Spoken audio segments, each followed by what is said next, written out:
Agile is one of the most powerful delivery methods you can ever use to deliver successful projects. However, you need to know exactly what are you doing and what types of mistakes you must avoid. Otherwise, your agile will be everything but agile.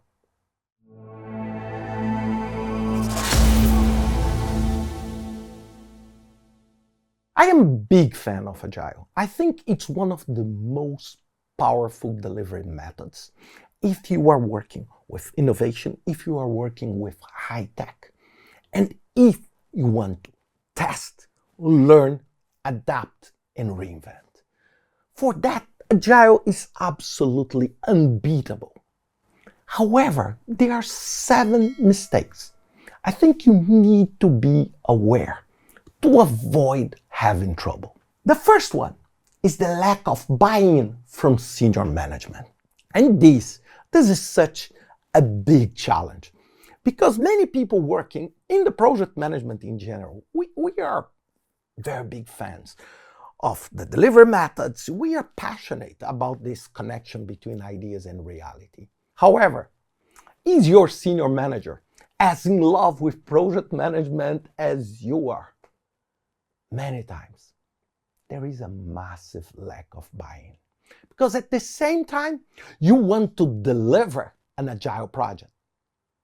But because your senior manager does not understand what is in there, he comes to you and say, but I want a clear scope. I want everything. I want your full schedule. He or she didn't get what is truly agile Scrum, and this is what creates a lot of tension between the teams and the senior management. And one of the biggest nightmares I saw, it's when you are trying to explain what you want to do in the sprint, what you want to achieve, how your retrospective will work. But your senior manager does not get that. He or she wants, when is the final result? What is the sharp budget? When I will have this specific feature. And this reduce the buy-in. And at the end, he or she is still thinking on a waterfall process while you are trying to drive the innovation using Agile. The second aspect is the wrong delivery method and the permanent conflict. And when I say conflict, I don't want to say just a bad conflict between waterfall and agile. Look, I come from the waterfall environment, and probably most of the people that are in the project management field for more than 10 or 15 years, they came from there. However, what do we see now is that there is a competition between this, and this makes no sense at all, because it depends.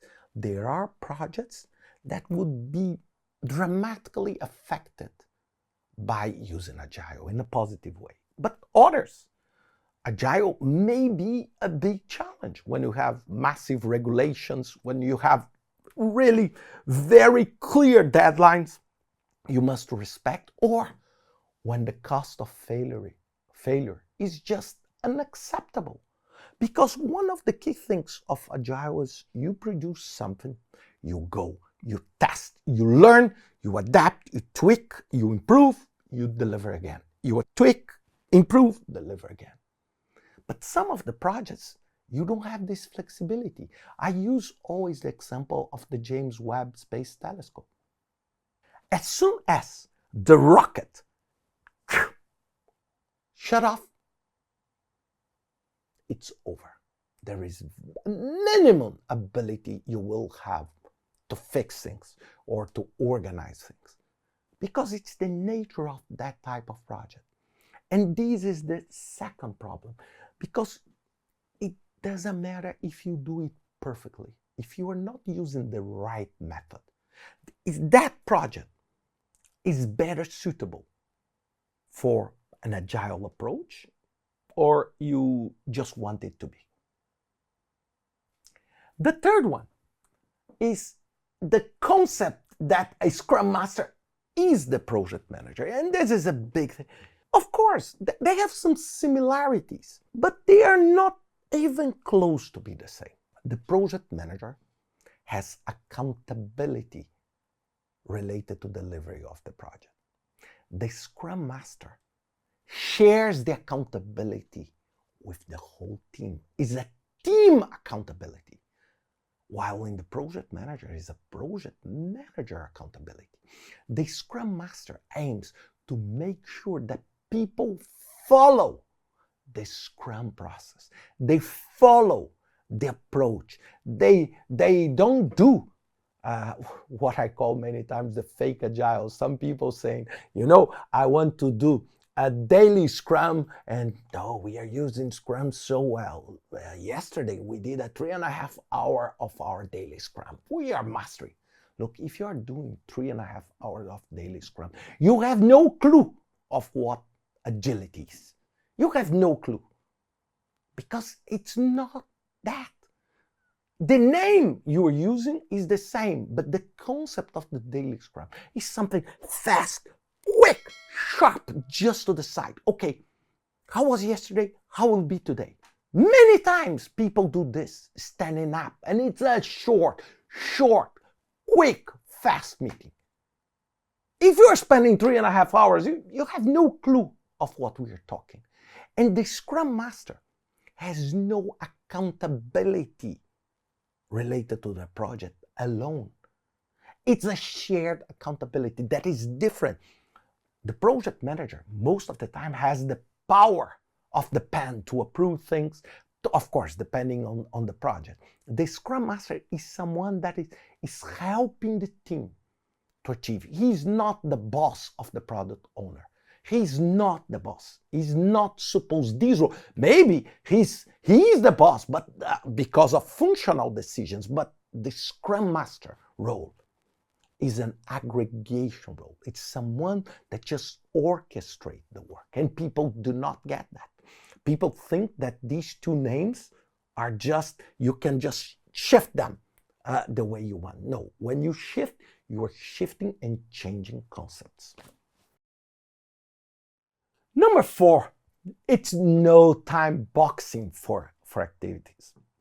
And one of the key things, and one of the things I love most about Scrum, is the concept of the time box.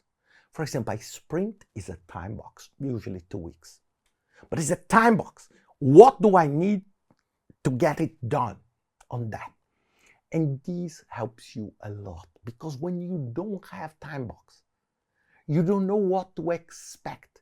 So for example, this became so strong in who I am today, that most of the time when I'm talking to someone on my team about doing a task, I present the task and I give the time box. It's something like that. I say, John, please, I want you to do a design of this. And I'm expecting a result between 15 and 20 minutes. It means John will know that he has between 15 to 20 minutes, that I'm expecting something feasible, nice, but on that time frame. I don't want him to spend on the design 4.5 hours, because maybe I don't have, and maybe if he spends 4.5 hours, it will be a much better design. But then I would say maybe I don't need that design. So time box is exactly for you to know what is your expectation and how do you plan to manage your work to deliver something on that. For example, if I'm using a sprint to deliver some new features on a product, of course, I need to understand, and this goes back to the first one, senior management need to understand that it's in 2 weeks. You can do something. In 2 weeks, you cannot do everything. But in 2 weeks, he or she can expect that you will deliver A, B, C, D, or maybe it's just A and B. But if there is no time box, the project tends to expand and drag and becomes an endless effort. The other one is multitasking and multiple teams. I have a video specifically talking about multitasking that you can access here. But what is super important is that multitasking is a fallacy. There is no multitasking. Because what we do, it's when we do multitasking, we are just reducing the allocation, the time box of a task in order to shift to another one. But we think that when we shift tasks, this time between the tasks is zero. There is no setup time. It's something like Ricardo will do something sitting in his desk, and then suddenly he will be standing up and doing other things. There is no such a way. Every time you multitask, you lose a lot of time.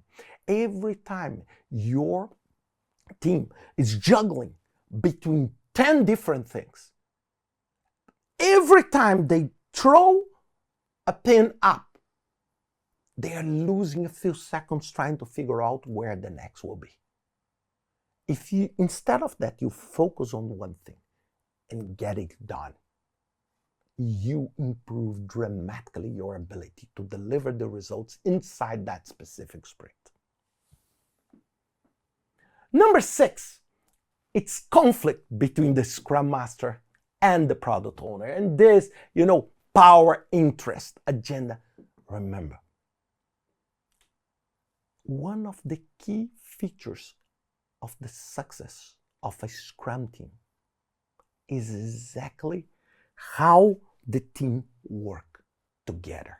And this is for all agile methods. The squad must be such a strong team with such strong bonds. There are many. In one of my books, I used a case of Ambev where I discussed this. They have such a powerful squads that the squad took care of something now during the COVID crisis, and the same squad did another thing. The same squad did another thing. Why? Because that squad that put together people from procurement, people from manufacturing, they were so close and they worked so well together that they just got the bonding to deliver better. If you do not have this, if the Scrum Master is challenging the product decision, no, the priority of the product is this one, not that one, the Scrum Master is not adding value.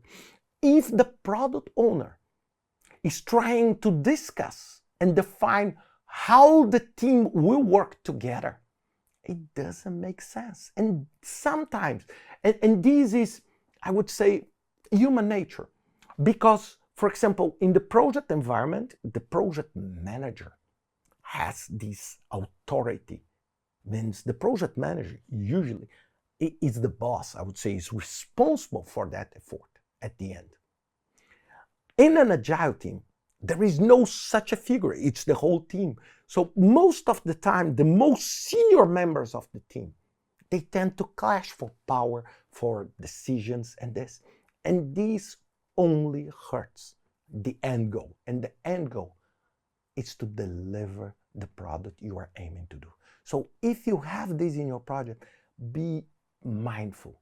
This is a very bad sign for you in terms of not only, I would say, the team morale, but at the end, to deliver what you are expecting to deliver. And 7, it's increased complexity of the product. I keep it simple. There is an article from Steve Denning on Forbes that I truly like, and it's called Fake Agile. Because Agile became such a strong word. First, the word. Second, the concept. Third, the adoption, because technology is becoming such an intrinsic part. However, there are many people that are just creating things that are everything but agile, but they call this agile. It's not because they don't have the same spirit of agility. Some process on agile, on some agile methods, they became so cumbersome. They became so complex that at the end I say, look, my friend, you are just giving a name agile to something that is everything but agile. Agile has a simple principle. Keep it simple. Focus on the product and focus on the benefit on the other side. Don't focus on increasing the complexity of the management. Because when you increase the complexity of management, that is not necessary. What you are doing, you are just creating two problems, the project itself and the way you manage that project. So you need to be ultra mindful of that, because many times you want to be agile because you want to tell everybody that you are a dynamic, modern company that uses agile. But then suddenly you create 5 layers of approval, you create a bureaucracy on everything to move on, and you still try to call it agile. It's not. It's everything but agile. So if you are able to avoid and mitigate these 7 mistakes, you will dramatically increase the chances of success. And of course, there are many others. I highlighted this because these 7, they are part of my worst nightmares when I'm managing projects using Agile. And I want you to be mindful of them and avoid it. At the end, what truly matters is the results we are delivering at the end. Look, please feel free to include in the comments if you agree with this, if you don't agree. Also, feel free to suggest other potential mistakes. And please subscribe to the channel and help us on this journey to promote project management, business agility, risk and crisis management to really deliver better projects. See you next time.